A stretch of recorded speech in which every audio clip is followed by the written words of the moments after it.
ഈശോയിൽ ഏറ്റവും പ്രിയമുള്ളവരെ, നോമ്പുകാല വിചാരങ്ങളിലൂടെ കടന്നുപോകുന്ന എൻ്റെ പ്രിയപ്പെട്ട പ്രേക്ഷകരായ മക്കൾക്ക് ഒത്തിരി ദൈവാനുഗ്രഹങ്ങൾ ആശംസിക്കുന്നു. നോമ്പ് എന്ന വാക്ക് കടന്നു വരുന്നത് തമിഴ് പദത്തിൽ നിന്നാണ്. നോയ് പ്ലസ് അൻപ്.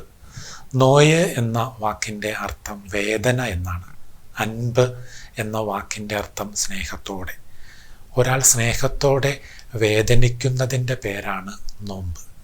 ഈ നല്ല കാലഘട്ടത്തിൽ ക്രൂശിതനോട് ചേർന്ന് ഈ സ്നേഹത്തിൻ്റെ ഈ അൻപാർന്ന വേദനയോടുകൂടെയുള്ള ആ വഴികളെ നമുക്കും പൂർണ്ണമായും സ്വീകരിക്കാം. ആ കൃപയ്ക്കായിട്ട് നമുക്ക് പരിശുദ്ധ അമ്മ വഴി പ്രാർത്ഥിക്കുകയും ചെയ്യാം. ആമേൻ.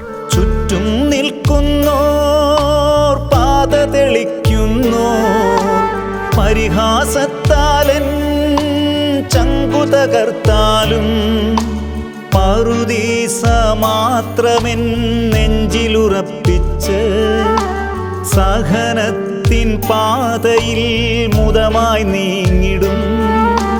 പറുദീസ മാത്രമെൻ നെഞ്ചിലുറപ്പിച്ച് സഹനത്തിൻ പാതയിൽ മുദമായി നീങ്ങിടും. എൻ ജീവിത ക്രൂശു വഹിച്ചു ഞാൻ നാഥനെ പിൻചെല്ലും.